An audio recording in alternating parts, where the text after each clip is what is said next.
Fala galera, sejam todos bem-vindos a mais um Papo Empreendedor, o nosso podcast que a gente fala sobre negócios, empreendedorismo, comportamento e principalmente sobre a jornada de quem está nas trincheiras, empreendendo e jogando o jogo do empreendedorismo brasileiro.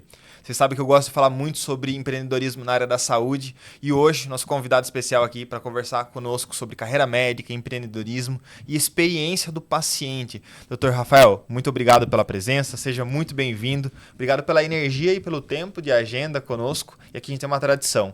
Quem se apresenta é o convidado. Então, sinta-se em casa e conta para nossa audiência, para nossa galera, um pouquinho de quem é o Rafael, o que ele faz. Legal. E também um pouquinho da sua história, como que você chegou nesse momento hoje aqui conosco. Tá ótimo. Primeiramente, obrigado pelo convite. Meu nome é Rafael Tramar, sou médico, né, cirurgião especializado em transplante capilar. E para mim é uma honra estar aqui, porque eu adoro falar sobre empreendedorismo, adoro falar sobre a área médica e especificamente adoro falar sobre minha área de atuação, que é meio que uma tara particular da minha vida, assim, eu falo e respiro e faço isso o tempo inteiro, então não estar realmente inserido de cabeça nesse mercado é quase que impossível para mim. O empreendedorismo ele se tornou algo até que natural, embora eu já venha assim de um histórico que sempre tive no empreendedorismo como uma realidade na minha vida. Bom, falar da gente é meio complicado, deixa eu pensar um pouquinho aqui, mas não tem... Vou começar falando uma curiosidade, na verdade. Vai lá. Eu, na realidade, hoje eu estou, né, como um médico, empresário na minha área de atuação, né, na nossa clínica, mas eu fui formado, né, em engenharia de produção e isso me traz um viés da parte de gestão, né, bem forte que eu trouxe, né, ao longo da minha carreira. Eu acho que assim, o empreendedorismo ele sempre foi uma realidade.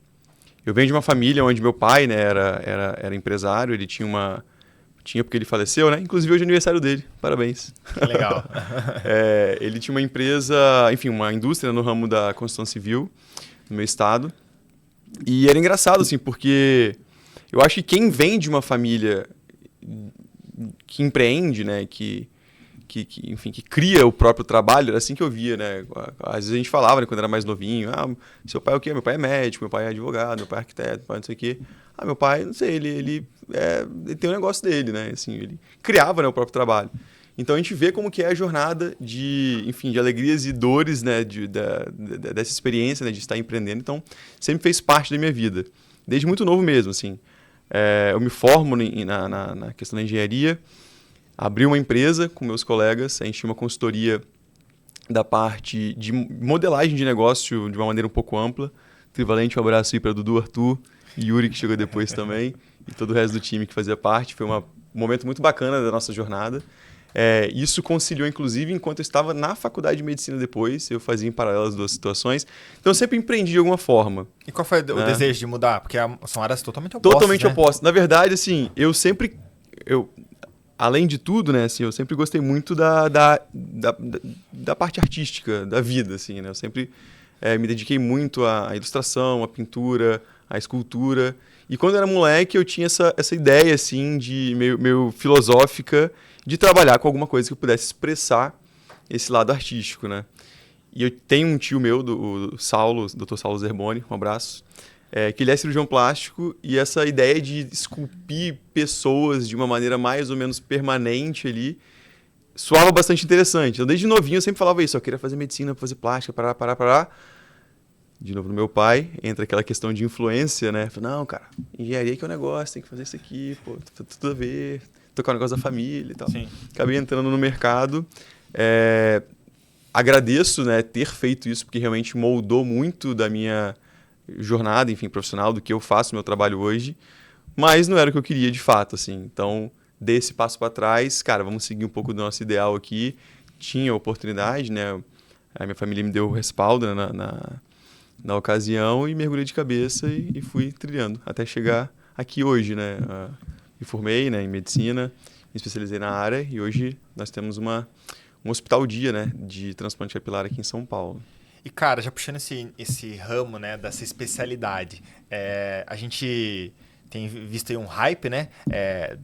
Muito, cara, crescendo dessa demais. área. E, cara, como que você vê esse mercado? Isso a questão do transplante capilar masculino já havia algo que já vinha sido consolidado? Ou que agora a internet que tornou mais amplo e divulgado? Como que você vê enquanto médico e enquanto empresário dessa área? É engraçado, assim, eu sempre gosto de planejar minha vida em blocos, né? Na medida do possível. Nos próximos 5 anos, qual que é a minha meta e meu objetivo final e o que eu tenho que fazer para poder chegar até lá. Então, na verdade, desde muito novo, eu falei que eu queria fazer a parte da plástica, né? Então, eu entrei na faculdade com esse objetivo. Me permitir experienciar outras especialidades ali e tudo mais. Mas não, realmente é isso aqui que eu gosto, vou para essa área seguramente. Me formei e entrei para a residência de cirurgia geral, que é um pré-requisito para você fazer plástica depois. Sim. Aí foi na residência que um chefe meu da plástica, olhando para o meu perfil de trabalho, assim, eu sempre fui bastante minucioso nas coisas que eu fazia, sempre tinha muito cuidado ali para fazer um pontozinho bem delicado, para poder ter uma estética perfeita ali no resultado final da reconstrução. Ele falou, cara, você já ouviu falar de transplante capilar? E foi uma época meio pré-hype, né? Eu comecei no mercado fazia uns 5 anos, mais ou menos. E ninguém falava disso, cara.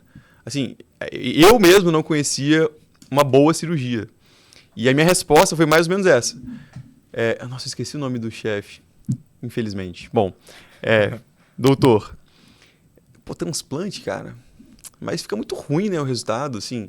É uma cirurgia estética, né, de reconstrução estética. Acho que o mínimo que isso aqui tem que ter é estética, né, senão qualquer propósito. Eu falei, não, rapaz, hoje em dia já tem resultados bons e tudo mais. Você é um cara que gosta muito de trabalho minucioso, tem uma tecnologia, tem uma parte ali artística, né, que você vai estar desenhando o paciente e tudo mais. Dá uma olhadinha aqui. Aí nisso ele começou a me mostrar alguns vídeos e foi meio que uma paixão pela primeira Uma paixão, assim, um mosquito me picou ali. Eu falei, cara, esse negócio faz muito sentido, assim.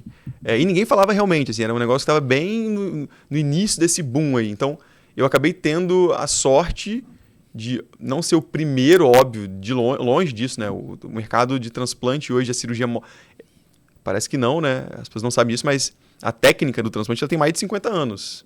Parece que é um negócio bem recente. Isso que eu ia perguntar, se é uma questão de técnica ou uma questão de publicidade que fez esse hype. Evoluiu bastante, né? E começou a falar mais, e a técnica começou a ficar boa. Então, o transplante ele existe há mais de 50 anos, mas pega o transplante moderno, né, que começa a entregar realmente resultados bons, assim, estourando 10 anos. 10, um pouquinho mais. Então, você pega no meio da jornada ali, uns 5 anos atrás, estava meio que começando, já existiam alguns profissionais muito bons na área, mas não se falava tanto, era um negócio ainda meio underground, do ponto de vista das pessoas se sentirem à vontade. Eu lembro que quando eu comecei, inclusive, era muito mais difícil você organizar com um paciente a jornada dele, porque todo mundo tinha muita vergonha de, não, mas eu vou fazer cirurgia dessa, o que vão falar e tudo mais. Hoje não, assim... Careca tá indo à roda. Se você olhar, a gente tem uma rede social bastante movimentada ali com jornada de paciente, e a maioria dos pacientes eles pedem, às vezes, assim, cara, não, vamos fazer uma rotina, que a gente tem um negócio que a gente chama de rotina, né, que a gente traz toda a história do paciente, para poder falar como que tá, qual que foi o processo, enfim, como que foi a cirurgia e tudo mais. Não, me filma lá, então, o pessoal gosta, assim, meio que virou não sei, assim, não status, mas um símbolo de autocuidado, né? Um pertencimento, exato.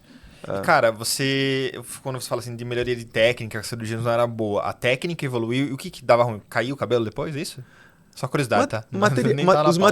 Os materiais evoluíram bastante. Tá. A noção também estética do que é possível de ser alcançado evoluiu bastante.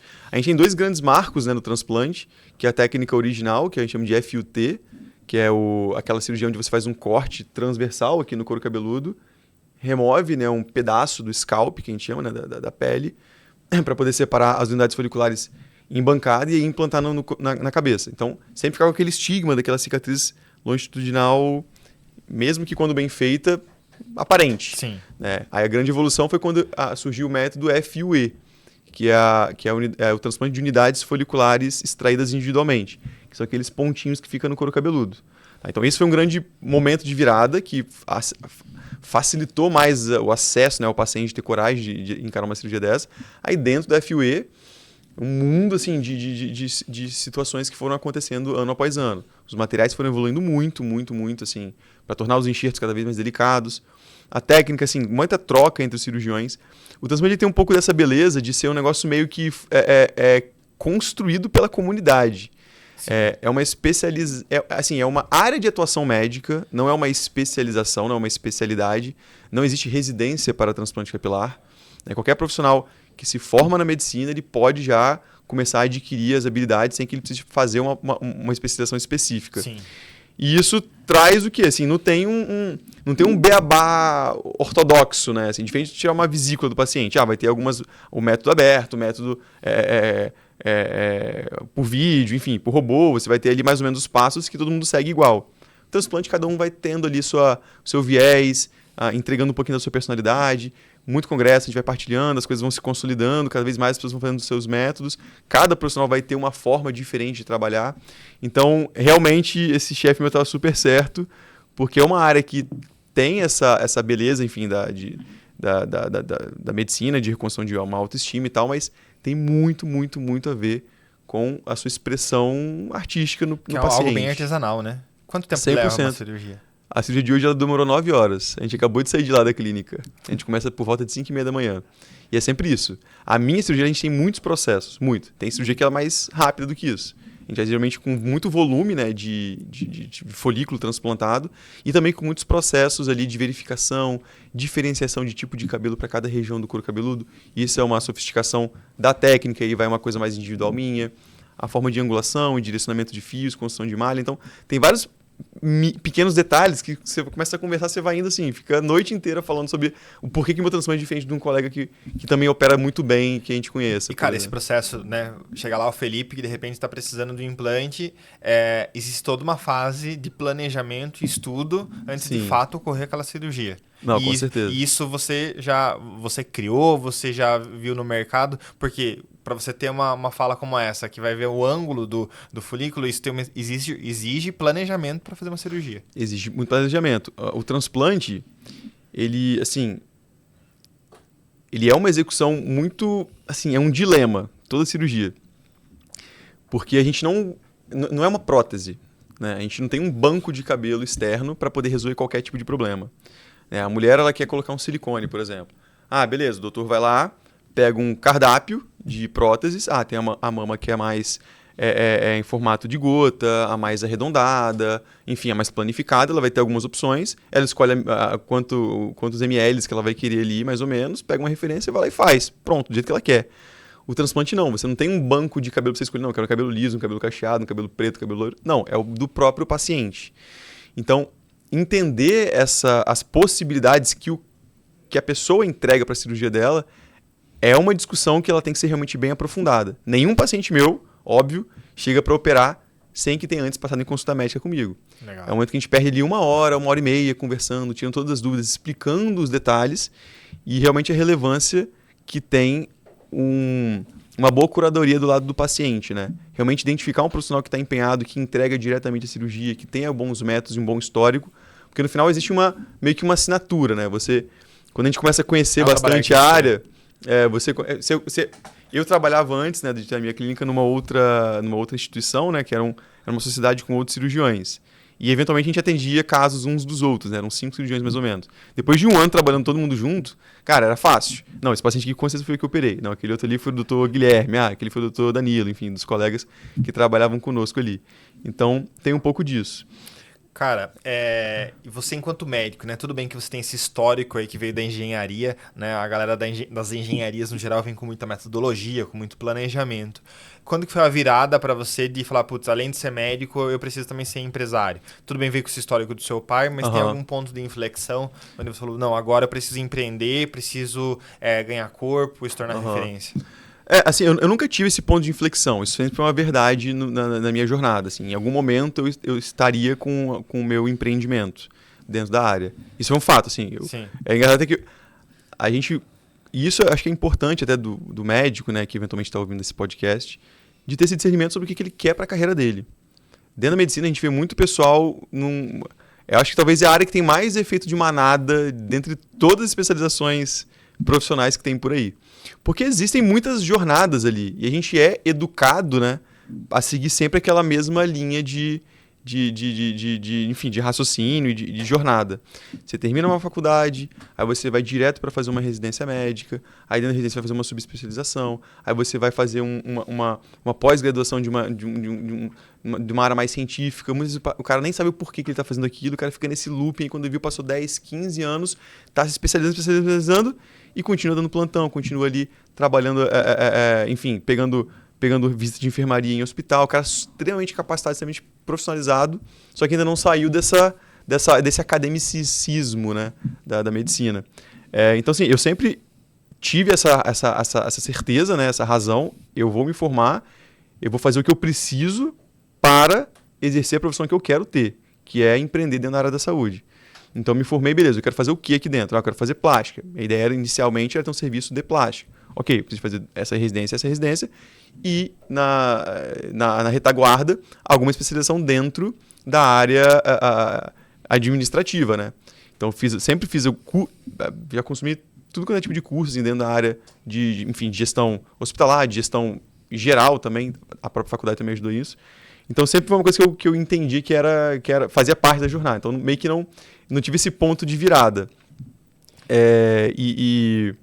Enfim, e construir, a ideia foi realmente criar esse arcabouço para estar preparado para isso. Legal. Né? O que eu precisava?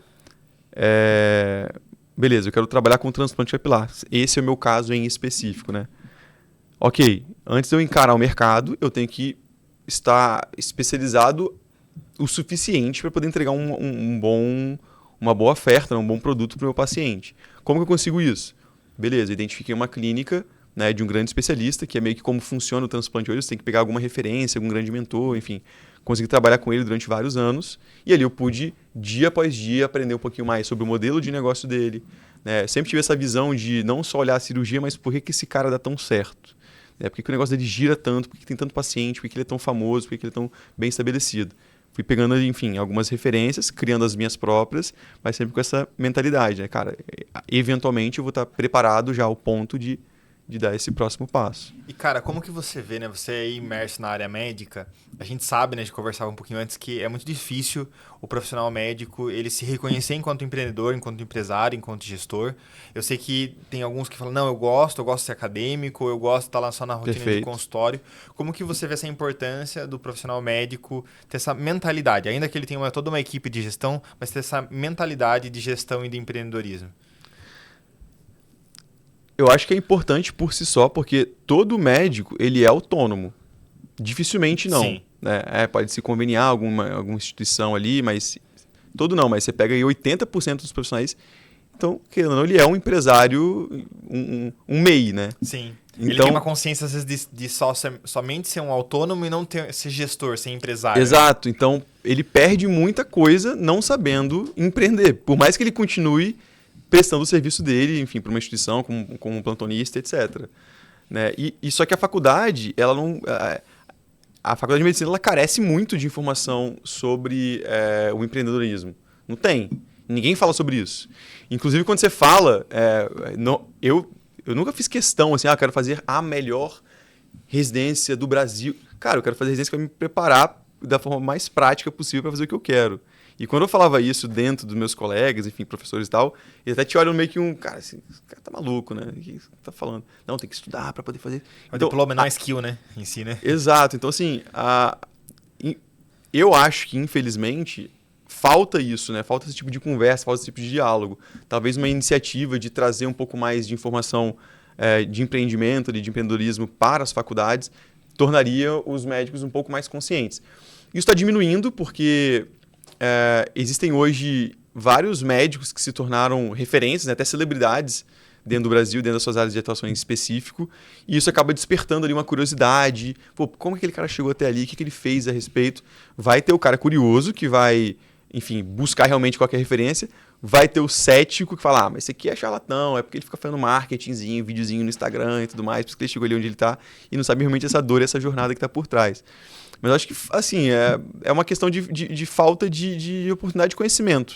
Né? Se a gente não conhece, a gente se torna ignorante sobre aquilo. Então, a gente já falta puxa esse gancho, né, dessa importância dessa visão de prosperidade nos negócios da saúde, né? Com certeza. Porque se a gente analisar, né, Rafael, por exemplo, o cara que ele se formou em medicina e tá tudo bem para ele ficar fazendo plantão de porta. né? Ele vai ter uma rotina super exaustiva, plantões de 12, 24 ou 36. Uhum. Ele não vai prosperar, né? Porque se a gente pôr o ROI lá do custo com a faculdade, o custo com a manutenção... anos. Vai levar anos para ele ter retorno sobre aquele investimento. Uhum. E tem... Claro que tem que ter público para tudo, mas tem o cara que ele quer... Não, tá tudo bem, quero continuar fazendo meu plantãozinho de porta, de emergência, e não quero avançar. Mas se você vê que existe um movimento no meio até mesmo, de repente, do seu vínculo, né? E do conhecimento do que você tem na área médica, da galera falando, putz, não, eu quero ser gestor. Eu entendo, eu gosto de ser médico, eu tenho a minha vocação, mas eu também preciso prosperar com o negócio. Não tem nada de errado em prosperar na saúde, né? Uhum. Uma vez eu ouvi um médico falando, não, mas médico não tem que ficar ganhando rios de dinheiro com saúde. Porque saúde é saúde. Uhum. Eu falei, mas de onde você tirou isso? Que saúde é saúde, eu não posso prosperar. Como que você vê esse comportamento, cara? Eu acho que tá aumentando, sim, como eu falei, assim, acho que as redes sociais ela acaba influenciando bastante esse comportamento mais massificado, né, de movimento. Tem muito isso, e sobretudo, na minha área não tanto, assim, que a gente trabalha de uma maneira mais, é uma entrega de um serviço bem específico, né, um produto ali que a gente tem para o paciente. A gente não lida com doença em específico. Não há nem indicação médica para o paciente operar comigo. Eu sempre falo isso para ele. E a gente recebe muito essa pergunta, né? Doutor, você acha que eu tenho indicação de fazer uma cirurgia? Eu falei, cara, você que me diz. É a indicação do seu desconforto. Você quer melhorar a sua aparência, entende a relevância disso? Então, vamos para frente. Assim, a cirurgia vai ser uma ótima solução. Então, na minha área, eu não sinto tanto isso. Mas a gente vê muito, né? As pessoas julgando, às vezes, em internet mesmo, em comunidades, em comentários, quando algum médico que trabalha na área, que tem um sucesso profissional devido a uma boa gestão do seu tempo e da sua carreira, sendo rechaçado, assim, criticado. Não, mas... Como se ele tivesse errado, né? De vez em quando a gente recebe um comentário lá, não, mas o transplante tinha que ser de graça, tinha que ser acessibilizado, tinha que estar no SUS. Poderia, sim, né? Mas não é bom, né? Não é ideia, né? Infelizmente. E, cara, nesse período, né, de montar seu negócio, de empreender, quais foram os principais desafios que você teve, que você falou, porra, isso que não sei resolver, e obviamente que foi lá aprender, e teve esses pontos fora da curva, onde falou, isso eu fui desafiado, né? Porque às vezes as pessoas acham que empreender a vida é um brigadeiro, né? E não, né? Deus me livre, tá longe tem os perrengues disso. do dia a dia. Mas quais foram os desafios que você, quando você se falou, não, agora eu sou o dono disso daqui, eu vou empreender, eu seguro nas minhas costas o resultado, quais foram os principais desafios que você encontrou, cara? Assim, eu acho que... Vou falar não necessariamente sobre mim, mas num geral, a pessoa que se propõe a tomar um caminho desse, tomar uma atitude dessa, primeiro ela realmente tem que, eu não sei como seria a melhor forma, mas sentir, entender se ela tem esse perfil, porque é uma jornada muito sacrificante, né? Então o primeiro desafio é entender que você não vai ter tempo para nada mais, né? São 7 dias, 24 horas por dia dedicado a aquele negócio pegar tração e começar a acontecer. É muito importante se munir de conhecimentos que vão te ajudar no caminho e ter um pouco de clareza do que você precisa. Como eu sempre trabalhei na área, enfim, tenho muitos colegas que têm negócios grandes, sempre gostei, sempre consumi muito no mercado empreendedor, então eu meio que tinha uma noção de algumas skills ali que eu precisava de adquirir ao longo do processo para poder trazer isso para a minha realidade. Eu não sei se eu vou falar de desafio, mas eu vou falar um pouco da minha jornada, como que eu construí. E talvez tenha alguns insights interessantes para quem está, né, acompanhando. Como eu falei, né, eu busquei me especializar na área que eu trabalharia, que eu acho que era o primeiro ponto importante. Eu preciso primeiro entregar um produto bom para ser capaz de fazer uma oferta boa para o meu paciente.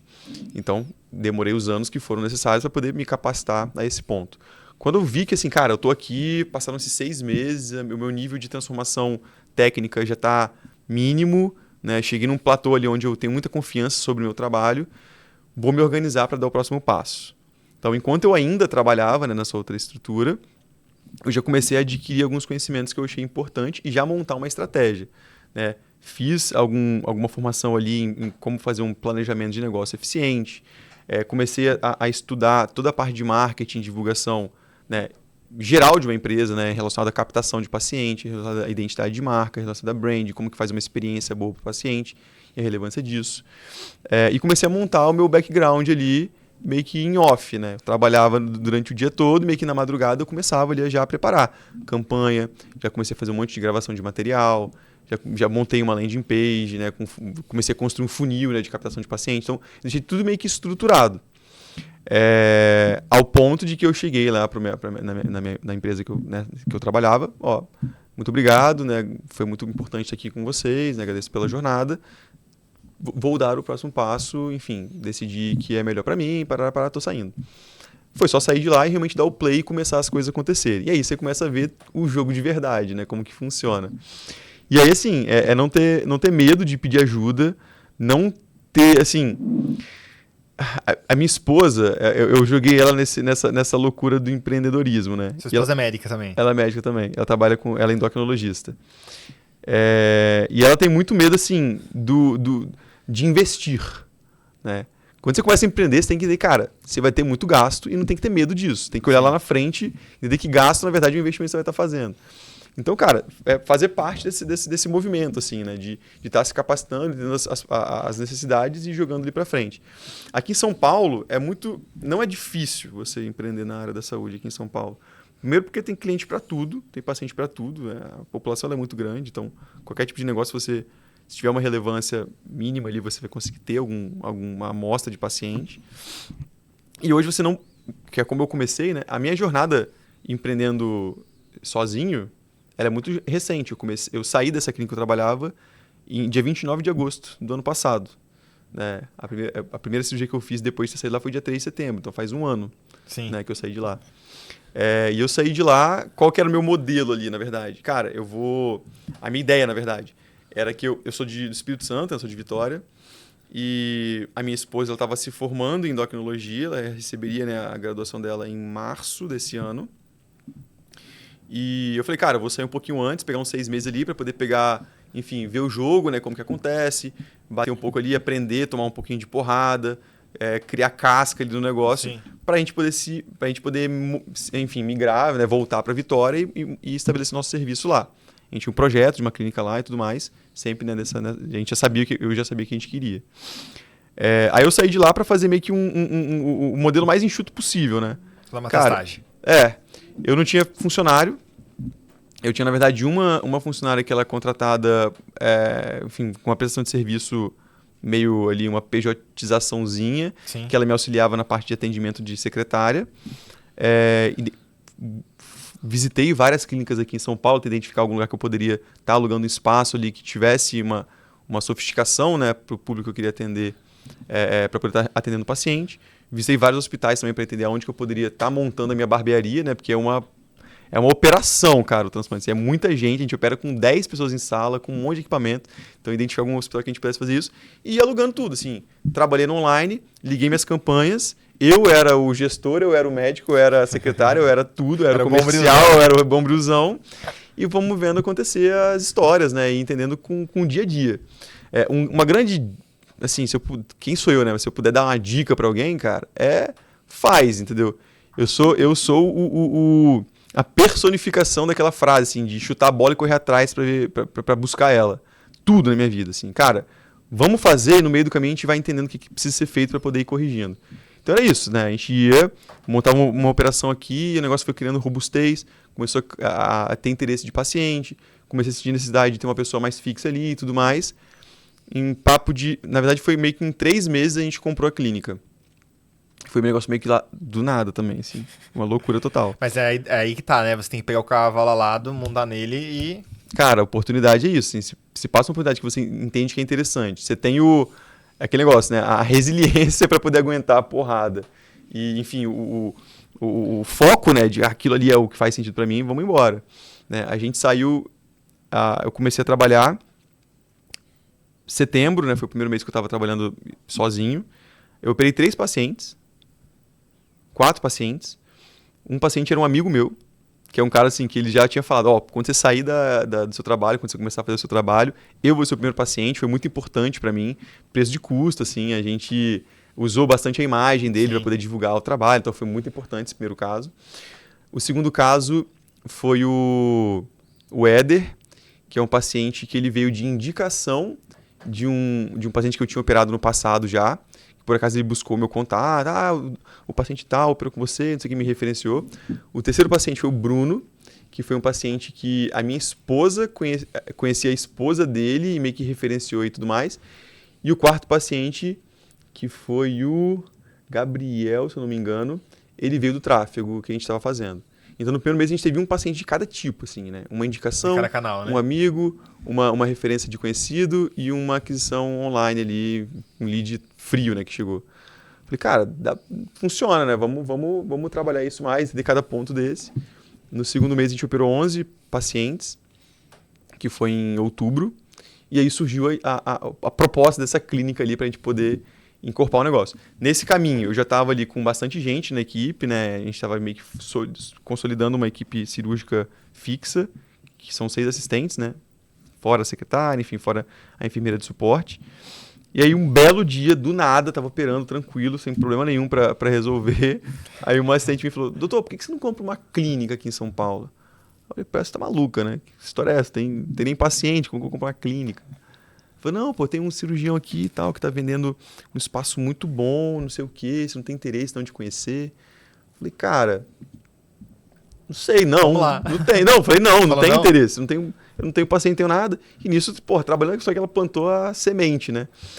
E, cara, cada dia após dia começava a surgir paciente. Nisso eu tava com cirurgia vendida para novembro, dezembro, janeiro. Começou a, ter uma cauda. Eu falei, cara, fazendo um fluxo futuro ali, a gente vai receber uma graninha legal, tá começando a sobrar e tudo mais.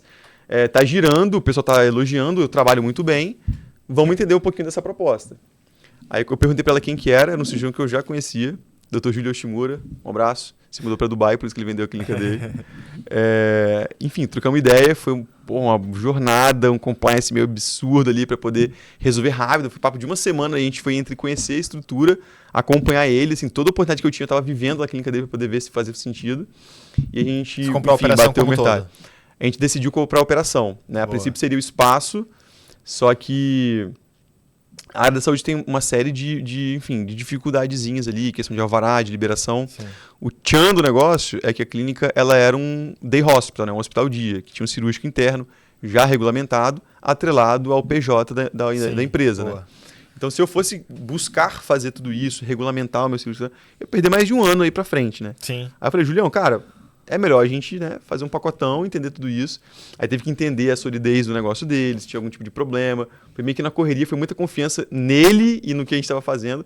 Felizmente, assim, não teve nenhum problema com relação a nada, assim, foi tudo muito bem. A gente fez um acordo ali sobre os funcionários também. Eu cheguei com... Então, ele meio que juntou as duas operações, né?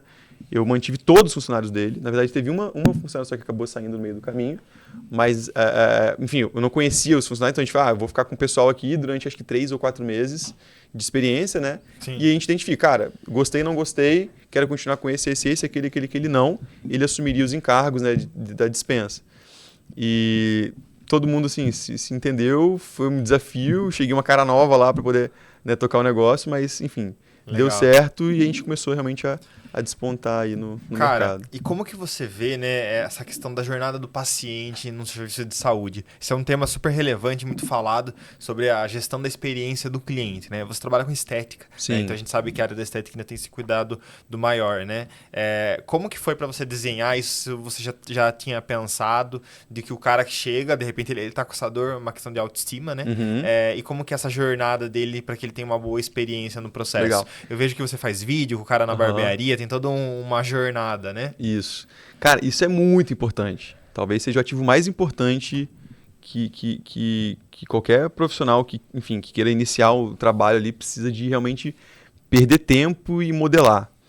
Eu julgo que isso foi um dos bons diferenciais que a gente teve logo no início. Eu realmente perdi muito tempo, assim, peguei um papel, comecei a desenhar fluxo, para onde que esse cara ia, onde ele chegou, para onde que ele vai, como que vai funcionar, quem que vai atender ele.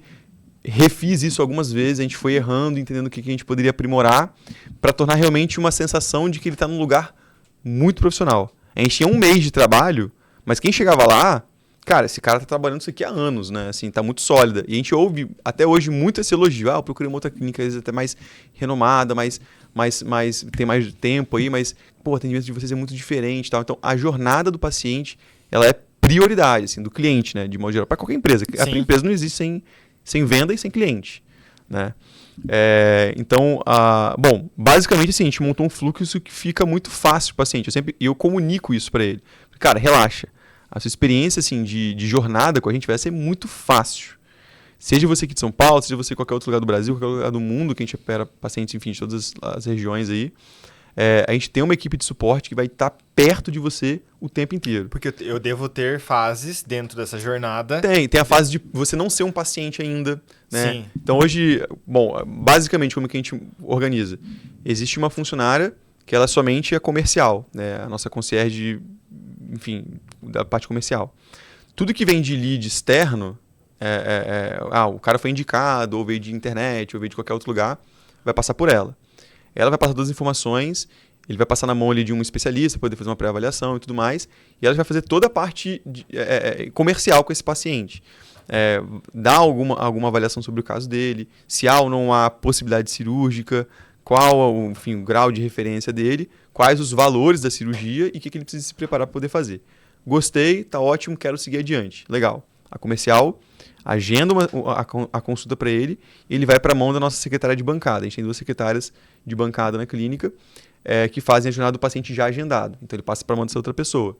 Aí beleza, faz atendimento, faz agendamento. Se precisar de fazer alguma troca de agenda, é ela que vai estar resolvendo isso. Organiza o dia que ele vai chegar na clínica, é ela que recebe ele na clínica com todo um protocolo que a gente montou também de amenidades lá para ele poder receber. Passa em consulta comigo.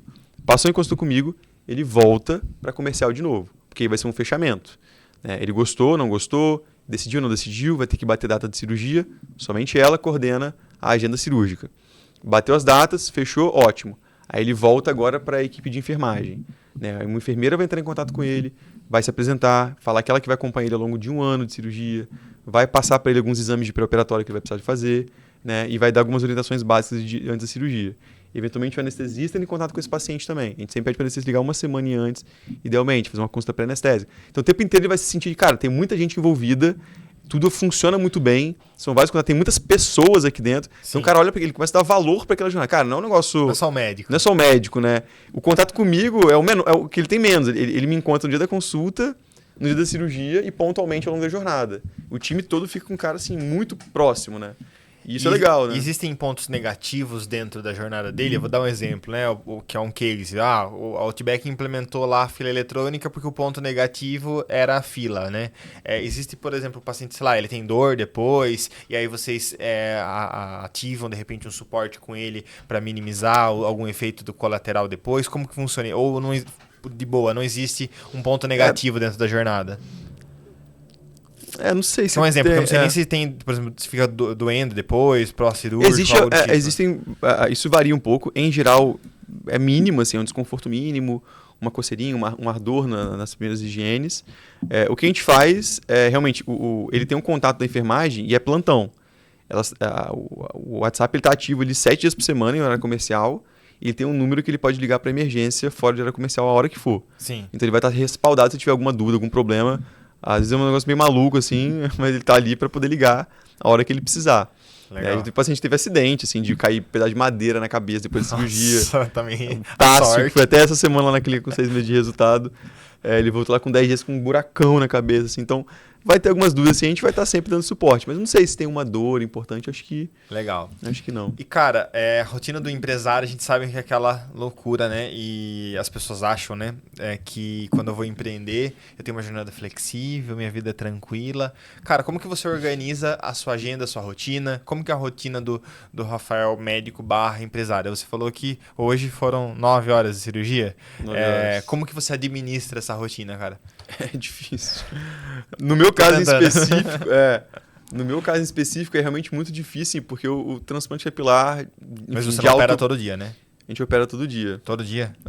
É puxado, hein? É puxado. Então, assim, o transplante capilar de alto padrão, ele é muito desgastante. Né? Eu não recomendo para qualquer pessoa porque está um pouco deslumbrado. A pérola da medicina, o mercado, todo mundo está ganhando dinheiro, que não sei o quê. Não é bem assim. O mercado está realmente com muita gente entrando, muita competição com franquia, que são modelos ali meio deturpados de entrega para o paciente, que normalmente não são profissionais médicos que fazem a cirurgia. Mas o cara que começa realmente a entrar no negócio tem que viver aquilo ali. É difícil consolidar o empreendedorismo com o exercício. Hoje eu tenho muito preciosismo sobre a minha entrega cirúrgica. Então todo paciente eu que executo. Eu não fico às 9 horas trabalhando a minha participação na cirurgia, a gente começa a operar de fato, mão na massa, o paciente está sedado, cirurgia acontecendo, todo mundo ali paramentado, 7 horas da manhã, mais ou menos. Eu saio do centro cirúrgico por volta do meio-dia e meio. Aí à tarde eu vou resolver outras coisas. Atendimento, consultório, retorno, problema, né? Então acontece isso. Mas em geral o paciente ele fica em centro cirúrgico durante 9 horas, eu tenho que estar lá presente durante todo esse período. Né? A etapa que eu não estou na cirurgia é quando está acontecendo a implantação, que é colocar os cabelinhos. Se vocês tiverem dúvidas sobre as etapas, dá uma olhada no Instagram que a gente fala muito sobre isso. Legal. Todo mundo sai de lá educado sobre o processo. Aí ele fica com as assistentes e com o anestesista nesse momento. Em regra, colocar os cabelinhos não é você que faz? Não é. Nenhum médico faz essa etapa, tá, né? Não sabia. A etapa, o transplante são 3 principais etapas, né? Você faz os furos, a gente chama de pré-incisões, onde vai receber posteriormente o enxerto do cabelo. E é a assinatura da cirurgia, né? Que você usa uma lâmina que ela vai ter mais ou menos 1 centímetro de profundidade, que é a profundidade do folículo pré-cabelo. Então a pele está aqui, para dentro tem mais ou menos 1 centímetro de folículo. E ele se aponta da forma como o cabelo vai nascer. Por isso que tem um redemoinho. Sim. Porque o folículo, ele, dentro da pele, ele vai construindo esse formato. Tá? Então na pré-incisão você vai desenhando de novo essa escultura do cabelo do paciente. 1 a 1. Hoje foram 5.900 e, sei lá, e uns quebradinhos de folículo. Então, 5.900 e uns quebradinhos, você vai fazendo um por um furinho, posicionando, direcionando, angulando e montando essa trama, né, de como que vai ficar o cabelo. É a assinatura, para incisão. Depois disso, a gente vai para a extração do cabelo, que é tirar o folículo um por um. Então, beleza, eu tenho 6.000 de meta. Vamos lá, tirar 6.000 cabelo do paciente. É cabelo, hein? É muito. Então, vai, fica ali tirando. Essa etapa é a mais complexa da nossa cirurgia. Tem muita referência de linha de produção ali dentro. Você tira o cabelo, na verdade eu descolo o cabelo do couro cabeludo, uma assistente ela vai com a pinça, coleta ele faz uma higienização, ele vai para uma bancada que tem 3 microscópios. Um deles, um por um, os 6.000, vão ser verificados sobre a sua integridade, está inteiro ou tá lesionado. Hoje, por exemplo, a gente tirou 6.500. Aproveitados foram 5.900 uns quebrados. Sempre tem alguma perda, foram 500. Então tem que descartar esses folículos que não vão nascer, porque senão você implanta ele não nasce. Então, um por um ele vai ser verificado. Depois, um por um eles são segregados sobre a quantidade. Porque o folículo, às vezes, ele nasce com 1 fio, com 2 fios, com 3 fios. São mais finos, são mais grossos. A gente vai separando isso e catalogando um por um. Um por um, assim. Aí a gente monta umas casinhas. Essa casinha número 1, ela vai ter folículos finos de 1 fio apenas. A casinha 2 vai ter também folículos finos de 1 fio. Para poder saber em qual região do transplante a gente vai aplicar cada folículo desse. Aí a última etapa é pegar um por um e ir encaixando ali na cabeça. Aí tem um dispositivo que tem que ser carregado, etc. Por isso que elas fazem 6 essa etapa de colocação. Já não muda mais a cirurgia. É um processo de repetição. Né? Aí elas vão e, enfim, são muito boas no que elas fazem. Demora ali, assim, a nossa equipe ela é fenômeno, assim, é bem fora da curva. Mas é muito processual mesmo, né? Mas é muito essa processual. De categorização, de separação dos fios, né? Puramente processa uma cirurgia de implante. Puro processo. E quanto mais otimizado, é uma cirurgia de 9 horas que ela poderia durar 12. A gente faz uma cirurgia muito limpa, assim. A gente é muito rápido em tudo que a gente faz. Por isso que a gente pega uma cirurgia desse tamanho. A gente brinca até que a gente faz um pague 1, leve 2, né, lá na clínica. Porque o mercado ele trabalha em torno de 4.000 unidades foliculares, 3.500, 4.000, 4.500. A gente entrega 6, 7, 8.000 folículos em uma cirurgia. A gente dobra nessa meta aí, muito por causa de processo. Mas, enfim, é uma coisa muito desgastante. O que eu consegui organizar na minha rotina assim, hoje eu tenho... Enfim, eu consegui, né, em pouco tempo, eu perdi tempo para poder chegar nesse momento, de não depender de mim para quase nada na clínica hoje. Então, tudo é muito autogerenciado. Eu não sei o que está comprando, eu não sei o que está faltando de insumo. E a gente tem farmácia interna, tem que ter toda a parte de checagem, verificação e registro de equipamento cirúrgico, né, de todo dia. Então, assim, tem todo o momento, o tempo inteiro está chegando gente lá, fornecedor e tal, e eu não estou nem aí para o que está acontecendo. Eu só estou operando meu paciente. Então, uma coisa que eu me organizei para ter um pouco mais de tempo na minha vida foi não precisar de fazer processos repetitivos, né? Enfim, e tomar esporro da esposa, né? Todo dia ela fala comigo, você tem que pegar mais leve, cara, para de operar todo dia, dá uma relaxada. Eu fiquei pensando nisso, porque é uma rotina exaustiva. É muito cansativo. Né? Por exemplo, uma coisa que eu tô tentando, né, mas não consigo, é não operar sexta. Amanhã eu não vou operar, felizmente. Vou viajar. Que bom. Mas a gente tá tentando diminuir um pouco desse ritmo aí, porque realmente é muito puxado. Rafael, se você pudesse entrar numa máquina do tempo e voltar pro Rafael que tava cursando engenharia, tomar um café com ele, qual que seria o papo? Nossa. Cara, eu teria um papo Legal. Eu hoje falando com eu lá atrás. Relaxar. Fica tranquilo. Não fica tão ansioso. Porque, óbvio, a gente fala hoje...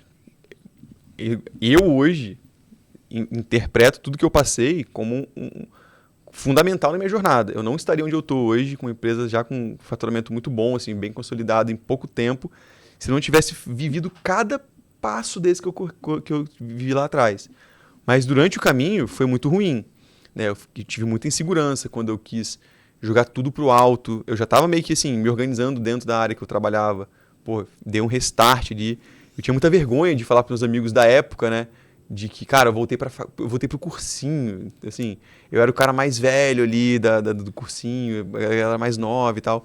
Então, assim, foi um pouco ruim na época, dava muita ansiedade, dava muita questionamento. Será que eu tô fazendo o negócio certo? Nossa, tá passando tempo e tal. Cara, a vida ela é muito longa. O importante é que esteja sempre evoluindo. E eu falar, Rafa, relaxa, cara, assim... Nada que você fez foi à toa, porque eu ficava me culpando. Por que eu perdi 5 anos da minha vida formando na faculdade, que não sei o quê. Faz sentido. Que a jornada valeu a pena. Pô, cara, a minha empresa ela é baseada em engenharia de produção. É uma linha de produção o tempo inteiro. Consumo, insumo, a cirurgia que eu mostrei aqui pra você. Eu tenho certeza que eu só trabalho tão bem hoje porque eu tive essa bagagem lá atrás. A lógica da engenharia, né? Total, assim, total. E eu vejo isso assim, eu tenho um colega que patina, cara. O cara tá mais tempo do que eu tentando ali buscar, me pergunta, cara, o que você fez para o negócio estar rodando tão rápido e tudo mais. Eu acho que é isso, é bagagem, não tem uma coisa em específico, é o que a gente constrói. Sim. Né? Então acho que o que eu falaria pro Rafa seria isso, relaxa, cara, tudo vai fazer sentido. Legal. Você vê que lá na frente vai valer cara, a pena. as pessoas que querem conhecer um pouquinho tanto da sua metodologia, mas também de repente a tribo dos carecas que estão procurando Com certeza. o implante, como que a galera te acha nas redes sociais, Rafa? dr.rafaeltramar no Instagram. Hoje eu basicamente uso Instagram e eu recebo puxão de orelha todos os dias com relação a isso. Eu até tenho um canal no YouTube também, que é Rafael Tramar, Dr. Rafael Tramar, né? A mesma rede. Tem 2 Rafael Tramar, tipo, no Brasil, assim, né? E o outro Rafael Tramar, ele é calvo. Eu já mandei mensagem pra esse aqui, não quer operar comigo. Então é muito fácil me achar, só procurar Rafael Tramar que vocês vão achar. Basicamente no YouTube e no Instagram. Tanto para, enfim, futuros ex-calvos, né, que estão desejando essa restauração, essa reconstrução, quanto colegas médicos também que desejam se especializar na área. Fica até, enfim, a título de novidade, aí a gente está para lançar, muito provavelmente no final desse ano, no mais tardar no início do ano que vem, a nossa estrutura de educação, né, em transplante e gestão, né, de negócio dentro da área, focado para o cara que quer montar um negócio rápido, que operacionaliza bem e que tem uma cirurgia incrível ali para o paciente dele. Boa, esse então, é o caminho. lá. Né? Trazer educação para a área médica é muito importante. Muito importante, né? É o que a gente falou no início, né? Sim. A gente não tem tanto acesso a isso. Sim. Cara, obrigado pela disponibilidade de agenda, de energia aqui com a gente. É sempre muito bom conversar sobre negócio de saúde. Você é sempre didático, né? Acompanha seu conteúdo. Legal.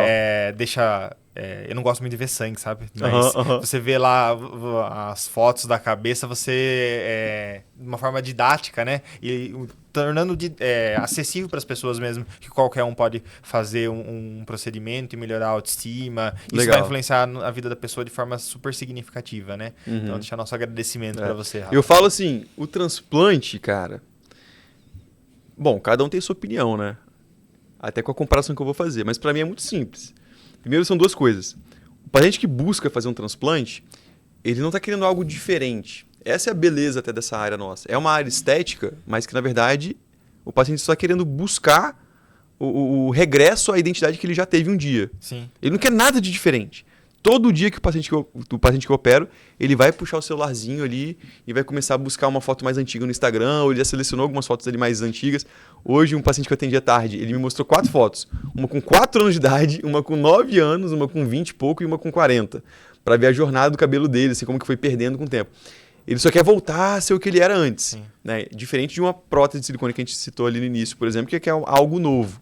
Então, acho que tem um pouco mais... É bem legítimo assim, a busca que o paciente tem, realmente é uma dor. Cara, eu só quero voltar ao que eu queria, o que eu tinha antes. E a decisão, para mim, é muito simples, cara. É igual perder dente. Se você, saindo aqui do estúdio, tropeçar, bater o dente no corrimão e cair o seu dente da frente, amanhã você está no dentista, colocando esse dente de volta. Né? Porque você quer voltar ao que você era antes. Na minha visão... particular, eu realmente me incomodo, assim, não me incomodo, né, mas eu me preocupo muito com a imagem, com a apresentação. Eu não queria sorrir com o dente falhando. Assim como eu não queria me apresentar com o meu cabelo falhando também. Sim. Então é uma decisão clara pra mim. No dia que eu começar a ficar careca, eu já vou, enfim, dar um jeito ali de fazer uma cirurgia e reconstruir. Muito bom. Cara, obrigado de verdade pela Obrigado a disponibilidade. Pessoal, você que quer acompanhar nossos episódios, nossos conteúdos, vocês sabem que vocês sempre nos acham no @Papo Empreendedor, todas as plataformas de vídeo e áudio. Muito obrigado pela companhia e até a próxima.